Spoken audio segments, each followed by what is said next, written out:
और चलिए बात करेंगे उत्तर प्रदेश की। उत्तर प्रदेश में यूपी पुलिस अपराध करोगे तो गाली खाओगे नीति पर सख्ती से अमल कर रही है, जिसका ताजा उदाहरण राजधानी लखनऊ में देखने को मिला। यहां 2.5 साल की मासूम बच्ची से दुष्कर्म करने वाले आरोपी दीपक वर्मा जिसको शुक्रवार तड़के आलमबाग थाना पुलिस ने मुठभेड़ में मार गिराया।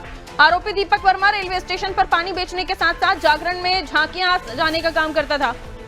दीपक वर्मा ने बुधवार को चंद्रनगर मेट्रो स्टेशन के नीचे से 2.5 साल की बच्ची को अगवा कर उसके साथ दुष्कर्म किया। पीड़िता की हालत अभी भी गंभीर बनी हुई है। पुलिस ने आरोपी दीपक वर्मा पर 1 लाख का इनाम घोषित किया। जानकारी के मुताबिक घटना के बाद पुलिस ने सीसीटीवी फुटेज के आधार पर आरोपी की पहचान की। गुरुवार देर रात आलमबाग थाना क्षेत्र के मवैया के पास पुलिस ने दीपक को घेर लिया। पुलिस के मुताबिक दीपक ने भागने की कोशिश की और पुलिस पर फायरिंग की, जिसके जवाब में पुलिस ने गोली चलाई। इस मुठभेड़ में दीपक गंभीर रूप से घायल हो गया। उसे तत्काल अस्पताल पहुंचाया गया, जहां डॉक्टरों ने उसे मृत घोषित कर दिया। दिनांक 5 जून को दोपहर 10 बजे थाना आलमबाग पर यह सूचना प्राप्त हुई कि चंद्रनगर मेट्रो स्टेशन के नीचे रहने वाले दंपति की 2.5 साल की बेटी के साथ एक अज्ञात व्यक्ति के द्वारा रेप की घटना कारित की गई है। जब मेट्रो स्टेशन पर लगे हुए कैमरास हमारे द्वारा देखे गए तो ये समझ में आया कि रात्रि में 3 बजे एक सफ़ेद कलर की होंडा एक्टिवा स्कूटी पर आए हुए 25 साल के युवक के द्वारा पहले बच्ची को दंपति के पास से अगवा किया गया, उसके बाद रेप की घटना कारित की गई। इस आधार पर दीपक वर्मा का नाम विवेचना में प्रकाश में लाया गया और कल रात्रि में जब हमारी टीमें उसकी गिरफ्तारी का प्रयास कर रही थी, तब दीपक वर्मा ने मौके से भागने का प्रयास किया और हमारी टीम पर फायरिंग भी करी, जिसमें जवाबी फायरिंग में दीपक वर्मा को पुलिस की गोली लगी और वो घायल हो गया। उसको इलाज हेतु लोकबंधु भेजा गया था, जहां बाद इलाज उसकी मृत्यु हो गई है। उसका पोस्टमार्टम कराया जा रहा है। अपराध करोगे तो गोली खाओगे, ये नीति सख्ती से अमल होती हुई दिखाई दे रही है, लागू होती हुई दिखाई दे रही है। एक 2.5 साल की बच्चे के साथ दुष्कर्म होता है और दीपक वर्मा नाम का जो शख्स है वो उस पर गोली चलाई जाती है, क्योंकि वो पुलिस पर गोली चला रहा था और उसके बाद जब उसे अस्पताल ले जाया जाता है तो वो उसकी डेथ हो चुकी होती है। अब सबक मिलेगा ऐसे लोगों को जो इस तरह की घटनाओं में लिप्त हैं, ऐसी मानसिकता के रोगी हैं जो इस तरह की घटनाओं को अंजाम देते हैं। हालांकि ये जानबूझकर की गई कोई भी हत्या नहीं थी, ये एक एनकाउंटर इसलिए भी हो गया क्योंकि आरोपी की तरफ से गोली चलाई गई थी। शादाब हमारे सहयोगी हमारे साथ जुड़ रहे हैं, आइए उनसे हम चर्चा कर लेते हैं।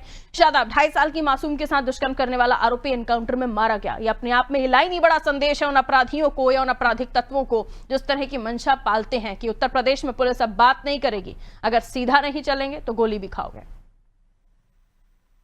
बिल्कुल, देखिए पारुल, अगर उत्तर प्रदेश की बात करें और खासकर राजधानी लखनऊ की, तो जाहिर सी बात है कि मुख्यमंत्री योगी आदित्यनाथ इस पर भी नजर बनाए रहते हैं और साफ तौर पर उनका ये भी कहना है कि अपराधी या तो अपराध छोड़ दे या राजधानी छोड़ दे, प्रदेश छोड़ दे। तो ऐसे में उत्तर प्रदेश पुलिस की बात करें या फिर लखनऊ कमिश्नरेट की पुलिस की बात करें तो लगातार अपराध और अपराधियों पर शिकंजा कस रही है, चाहे वो थाना मध्यगंज का मामला हो या फिर आलमबाग का मामला हो। मामला 2 दिन पहले का है, जब देर रात एक युवक ने 2.5 साल की बच्ची को अगवा कर लिया था और उसके साथ बलात्कार किया और उसको छोड़ के फरार हो गया था। जिसके बाद से जब पुलिस को सूचना मिलती है, हालांकि पुलिस ने मुकदमा लिख लिया था और साथ ही इसकी जो अपराधी को पकड़ने के लिए 5 टीमें लगाई गई थी। हालांकि देर रात पुलिस और बदमाश के बीच मुठभेड़ होती है, जिसमें बदमाश दीपक वर्मा ने पुलिस पर फायरिंग की, जिसके बाद जवाबी कार्रवाई में जब पुलिस ने फायरिंग की तो उसके गोली लगती है। हालांकि मौके पर पहुंचे आला अधिकारियों ने उसको हॉस्पिटल में एडमिट तो कराया, जहां पर इलाज के दौरान उसकी मृत्यु हो गई। वहीं आपको ये भी बता दें कि इससे पहले भी अगर थाना मध्यगंज क्षेत्र की बात की जाए, वहां पर भी 3 से 4 साल बच्ची का रेप किया गया था, जिसके बाद पुलिस मुठभेड़ में एक आरोपी के पैर में गोली लगी थी। हालांकि उसको अब जेल भेज दिया गया है, लेकिन जिस तरह के ये मामले आ रहे हैं उसको देखते हुए लगातार उत्तर प्रदेश पुलिस कार्रवाई करती हुई नजर आ रही है।